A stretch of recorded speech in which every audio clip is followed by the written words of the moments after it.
Assalamu alaikum. Wanted to make this video to help describe some current issues and goals and objectives for the media team and the media committee for IANT. So we'll try to go through 6 items: two-way communication, team and committee, access, location of the stream machine, long-term plan, and the media team goals. So on two-way communication, I've identified problems and possible solutions. So first way, I have listed two described problems with the two-way communication. The first is no response. So I've sent the number of notes, for instance, and I've listed some of the issues here and not gotten any response or maybe a viable response. Second, in the time that it takes to communicate what we're trying to do, you have to account for, is the recipient going to understand what's trying to be communicated in the way and the efforts that that's being done, taking the time to write an email, versus simply just doing the work. And when you're looking at a volunteer's available time or even a staff member's available time, you have to balance that effort to communicate doing it yourself versus just getting the work done. So some possible solutions, knowing who needs to be notified about what. Participation, actually understanding and responding. Having routine meetings to keep progress going and updates. Written communication using email and WhatsApp. So these are actually solutions that I know that I've tried in the efforts that I've been trying to make. So I'll leave that one there, and hopefully if you have any thoughts or comments on that, you can let me know. But I think that's a good foundation for what we're about to go through here. So secondly, let's look at the team and the committee for accomplishing the media team objectives. First one is this team and committee is made up of volunteers. So you have to look at the level of commitment, the continuity, and the person or the member's availability. Secondly, an example of this would be this past week. Sunday morning we were notified about renovations that were about to occur on the following day, and that we needed to get the Jummah on all of the TVs within the prayer halls. Now, I don't know how much thought was put into what would actually take to get that done. I know that I racked that through my brain, and there was no way with the available time frame, basically from Sunday to Friday, that we were going to be able to string wires from wherever needed to be run, whatever the source was going to be, from a camera to all of the TVs in the prayer halls. There was just no way, whatever the wiring was going to be, whether it was coax, and so the only other way around that was what we proposed, basically only moving one Ethernet cable. But really, we had a lot of people on vacations or out of town, and then there was the mosque needs, which was get this done within no more than 5 days. So that's where you look at, people may be committed, but what is their availability? Then the necessity, we need really of 6 members to share the load. And this really became evident this past week, where you largely had one person steering efforts and the time and commitment that involved, and thankfully other members who really haven't been part of this team and committee at all since its inception in March and April. And thankfully, due to you need a team member, we were able to accomplish the goals that we met this past week. So what we found is we need at least 6 active members to share the loads of the goals that we'll talk about. And then certainly being able to train staff, and my availability to do that is on the weekend and evenings, and I have communicated that, and no one has come back to me saying, here's a time that we would like to do that. So possible solutions to this. if the mosque, and this applies actually not only to the media committee, but to all of the volunteers, because we rely on a lot of volunteers' efforts, is you should have some sort of volunteer hour timekeeping. From SAMS, you can get a time clock, and you can get these time cards. And what this allows is some documentation.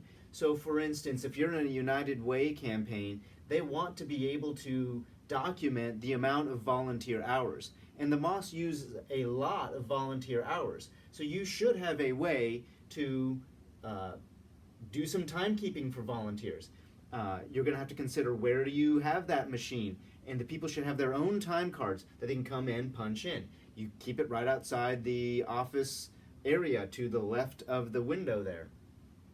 Some ways to acknowledge and celebrate volunteers. So when you have these hours and have people turn in the timesheets on a monthly basis and log those in, you should have some way to acknowledge and celebrate volunteers. Really, volunteers are doing what they're doing out of the sense of purpose. For instance, with the media team, my goal really is a matter of dawah, where really what we're doing is taking Islam's message and helping spread that message. That's the purpose of what we're doing and why we're doing it. And we all have a high sense of purpose from a volunteer standpoint on why we show up at the mosque. But again, some way of acknowledging and celebrating that is meaningful. For instance, having a volunteer breakfast. But again, the idea here is you want to encourage involvement, understand what is someone trying to get out of it. Is it some camaraderie? And making certain you're meeting that person's goals. So the mosque needs to, and that it also has to do what we'll talk about with regards to access, and accommodation. So the mosque needs to decide on what is a staff versus a volunteer responsibility. If it's a volunteer, then you need to accommodate the volunteers.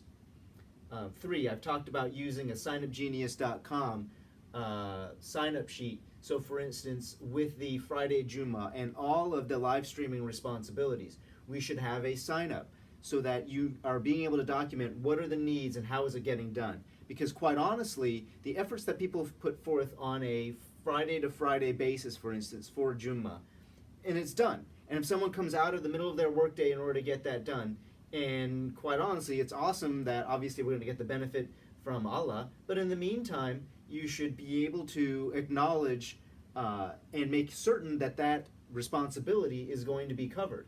And so using a method like Sign Up Genius makes sense. The 4th item here, we've got 2 suggested solutions left, is having active versus inactive members. I'm concerned potentially that people who were initially part of the media team may feel that from a technical standpoint, they're not able to be helpful, and we want to encourage involvement.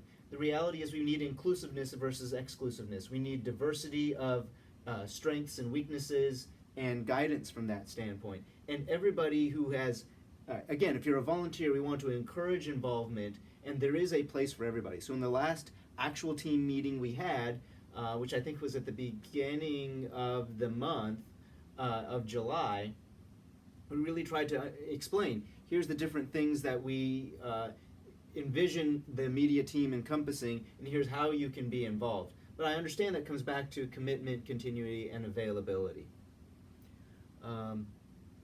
So I think we've covered everything on the team and the committee part. So we'll move on to access, and you've seen how this relates to that. So I don't want to go a lot into this, but I've obviously sent a lot of communication on this by email. Again, if I can't have access in the time that I'm available, I can't be helpful. It's as simple as that. And quite honestly, from an accommodation standpoint, I have availability. I've indicated how and when that's available. I've sent that by email. I tried to communicate that in person. I'll continue to try to do that. But what's going to end up happening is if a person shows up, like I did this morning to try to be helpful, to do this at the mosque instead of having to come to my office to do it, I'm just not going to be able to do it. Simple, simple, simple. I mean, I want to be helpful, but if I can't be, then I just won't be able to do that. End of story. Location of the stream machine. This is related to the access. Again, it's behind a locked door. I understand the security, but you're not going to give me access. I can't work. I won't work. End of story. The location of the stream machine is really significant because of impending wiring that has to do with the long-term plan. You'll see how all of this is related. So I have a display audit document. I actually meant to get that out before the beginning of this video. I'll put it up at the end of this video. If you haven't seen it, feel free to ask me. I'll be happy to email it to you as well. But this is again, Brother Cheyenne and myself at the beginning of July walked through the mosque. We found strategic areas where we should have displays, and we've been working on a project since then on viable ways. What equipment do we need in the way of displays? Where do they need to be placed? What kind of connections do they need, coax, HDMI, so that we can send both graphics and video through these displays in the areas that we need within the mosque. So that relates to the wiring. When we put in the Stream Machine, this was phase one. What I needed to show is a proof of concept. So the Stream Machine currently is connected to outside the mosque. It's meant to send what's happening in the mosque outside by the internet. So then when we got the direction this week that we needed picture from the Stream Machine to the displays within the mosque, the easiest way to do that is actually having wires, but I already explained earlier why I could not wire to those TVs. So we used a Wi-Fi connection, wireless, in order to be able to do that. But long term, that's not going to be a solution. We cannot be using people's personal computers to connect to by HDMI cables on a week-to-week basis. That's just not a viable plan. So what we need to do is determine the location of the Stream Machine, and we need to look at room 3, where the audio rack, as a viable place for that to happen. This way we're not having to bother staff. We can have a place where we have all of the media equipment and we can get our work done. So the long-term plan. This relates to what I was just talking about, the display audit. So we'll need to install wiring. I'm almost in the middle of a 90-day plan, where next we need to determine the actual equipment, including the projectors in the main prayer hall, determine a budget, and fundraising for that. Because the fundraising we did at the beginning, right before Ramadan started on April 29th, was for the live streaming equipment, and so it had actually nothing to do with displays. So Brother Alamin came up on Esha and then did a second round of fundraising where the goal was $3,000. If you look at the budget, and I'll be happy to show you, we actually had 10 donations of $100, which raised $1,000. So we have that we can allocate towards displays. But I'm working on what the actual budget should be for these displays, and we're going to need fundraising. I would estimate that fundraising to be about $20,000, $15,000 for displays and equipment, and another $5,000 to get us through the wiring.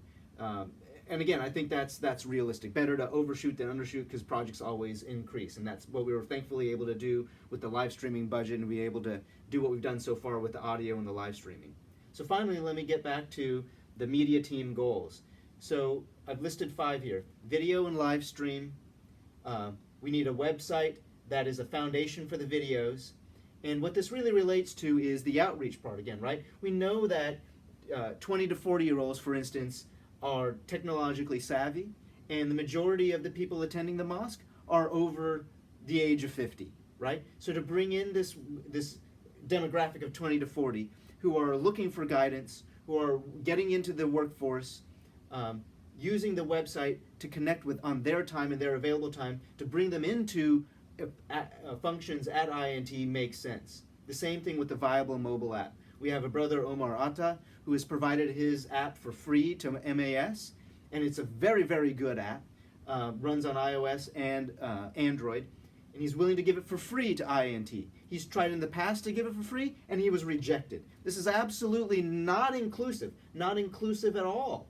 And so we should listen to him, and we should make that consideration and run it up the flagpole. And there seems no reason why we shouldn't follow through with that. Text notification. Train staff on this. Right now, I think we have one person trained to do this. It's not acceptable. If that person is not available, did a text notification go out that where to get the Juma on Friday? And finally, video production, meaning for content. So I will pause here. Let's see, we've been about 14 minutes, 15 minutes, which is great. Let me get the display document, and it'll give me a little bit to put that up on the screen.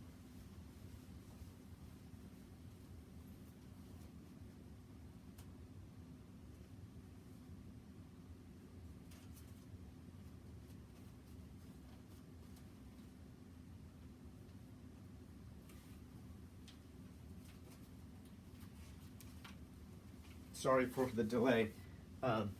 Here is this document, so you can see the areas that we're talking about for displays, where there are existing displays, and where we see desired locations for displays. And then what we would need to determine is how to be able to get a picture to those displays. It's going to have to be a coax cable. You can't run HDMI that long. That's very expensive. You can't run video over Ethernet. So what we want to be able to do is have these displays in these locations, and during Jummah be able to carry the live stream, and when it's not during Jummah, be able to put up a graphic with the various notifications, similar to the TV that's in the rotunda. So it would all be connected, and you would have a one server through a software being able to communicate the message to all of these displays. So this was the long-term plan that I was working on when we mentioned that we wanted some displays in the main prayer hall. So after Ramadan, we went around and looked at what we had displays, where we had them in the mosque. And again, everything that we were doing from a media team standpoint, we would try to do world class, the best, right? And because the House of Allah deserves that. And the same thing from a volunteer effort. So I hope all of what we've presented here, what I've outlaid, makes sense. And I hope that the right people, I get this to the right people, and they will be responsive so that we can continue being helpful for IANT. Assalamu alaikum. I can't pronounce it very well, but Jazakallahu khairan. Thank you very much.